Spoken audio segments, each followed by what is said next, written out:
Pemirsa, Asosiasi Pengusaha Indonesia atau APindo menyambut positif proyeksi IMF terkait dengan pertumbuhan ekonomi Indonesia yang naik menjadi 4,8%. APindo yakin konsumsi rumah tangga hingga keberlanjutan proyek-proyek strategis nasional akan mendongkrak pertumbuhan. Dana Moneter Internasional atau International Monetary Fund merevisi ke atas proyeksi pertumbuhan ekonomi Indonesia menjadi 4,8% dari sebelumnya 4,7% pada tahun ini. Menanggapi hal tersebut, Ketua Bidang Ketenagakerjaan Asosiasi Pengusaha Indonesia atau APindo, Bob Azam, optimistis Indonesia mampu mencatat pertumbuhan ekonomi di angka 5% seiring dengan target pemerintah lantaran masih yakin pada konsumsi rumah tangga hingga peluang dari keberlanjutan proyek-proyek strategis nasional hingga meningkatnya konstruksi yang mengungkit investasi.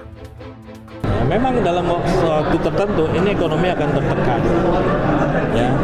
Jadi PHK akan terjadi mana-mana, bukan hanya di Indonesia.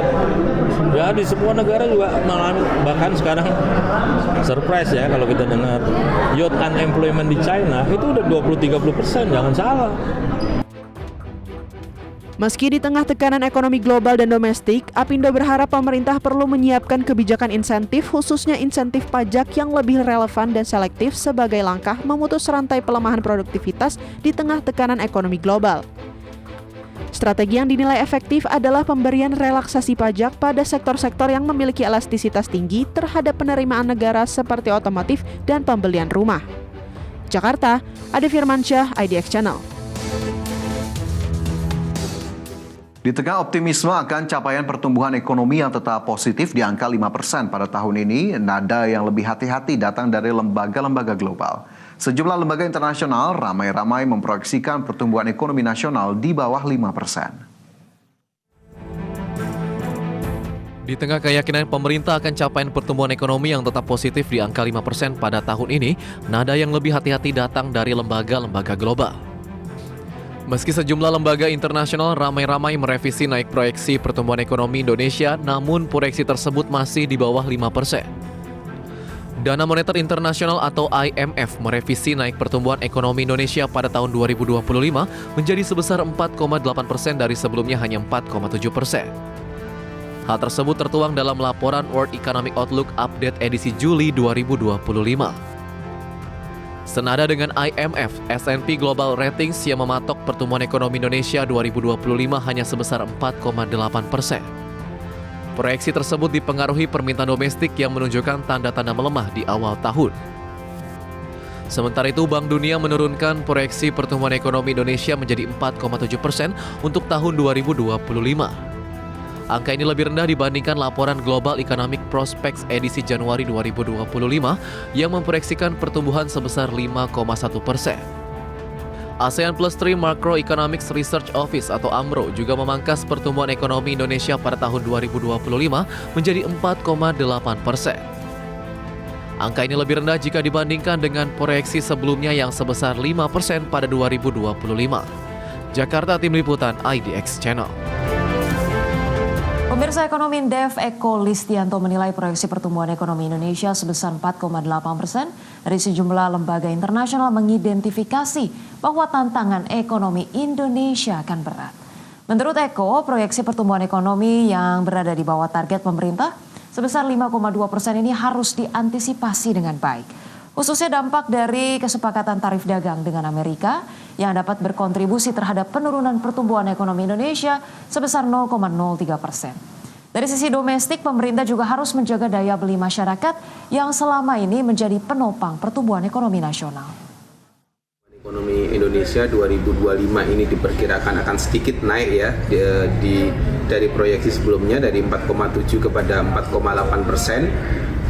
Ini sebetulnya secara umum masih mencerminkan bahwa tantangan ekonomi Indonesia di 2025 ini cukup berat begitu, dan bahkan angka 4,8% ini pun juga berada di bawah dari target pemerintah ya. Target pemerintah sebetulnya tahun ini adalah 5,2%. Ini menggambarkan bahwa 4,8 ini sebetulnya menggambarkan tantangan yang tidak mudah bagi Indonesia, terutama dalam konteks. Pertama, pemirsa, ex-Menteri Agama periode 2009 hingga 2014 yang juga politikus senior Partai Persatuan Pembangunan Surya Dharma Ali meninggal dunia pada Kamis pagi di Rumah Sakit Mayapada Kuningan, Jakarta Selatan pada pukul 4:25 waktu Indonesia Barat. Almarhum disemayamkan di rumah duka yang berlokasi di Jalan Cipinang, Cempedak, Jatinegara, Jakarta Timur.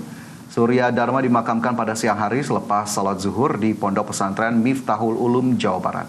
Surya Dharma Ali lahir di Jakarta pada 19 September 1956, merupakan tokoh politik senior yang memiliki karir panjang di pemerintahan. Ia menjabat sebagai Menteri Negara Koperasi dan UKM pada Kabinet Indonesia Bersatu sebelum dipercaya menjadi Menteri Agama pada periode 2009-2014 di bawah kepemimpinan Presiden Susilo Bambang Yudhoyono.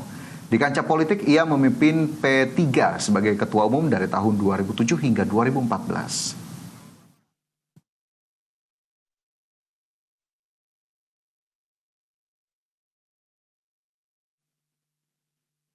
Ex-Menteri Agama era Presiden SBY, Surya Dharma Ali dikenal sebagai sosok yang santun, ramah, dan konsisten memperjuangkan isu-isu keumatan. Dan berikut pernyataan dari sejumlah politisi terkait almarhum Surya Dharma Ali. Beliau Menteri Koperasi, kita merancang dan saya minta dirancang katakanlah kredit usaha rakyat. Beliau yang sebagai Menteri Koperasi dan Usaha Kecil yang menjalankan dengan baik. Begitu juga upaya-upaya lainnya dari bahwa kemudian beliau mengalami masalah, tapi itu sebenarnya sama sekali tidak benar. Yang sangat banyak keringatnya untuk mengurus bangsa dan negara, mulai dari beliau sebagai pengurus mahasiswa di UIN Syarifatullah Jakarta, kemudian juga menjadi Ketua Umum Pengurus Besar Pergerakan Mahasiswa Islam Indonesia PMI, kemudian menjadi Menteri Agama Republik Indonesia, kemudian juga menjadi Menteri Koperasi, sebelumnya juga beberapa kali menjadi anggota DPR Republik Indonesia. Jadi daftar panjang jabatan yang pernah dijabat oleh beliau, dan tentu sepanjang masa itu ada kekurangan, kelemahan, pasti juga ada kelebihannya. Mari kita semuanya mendoakan semoga kebaikannya dilipat gandakan oleh Allah Subhanahu wa taala. Manusia biasa ada kurangnya, siapapun ada. Saya kira tidak akan ada yang sempurna, tapi kebaikannya lebih banyak.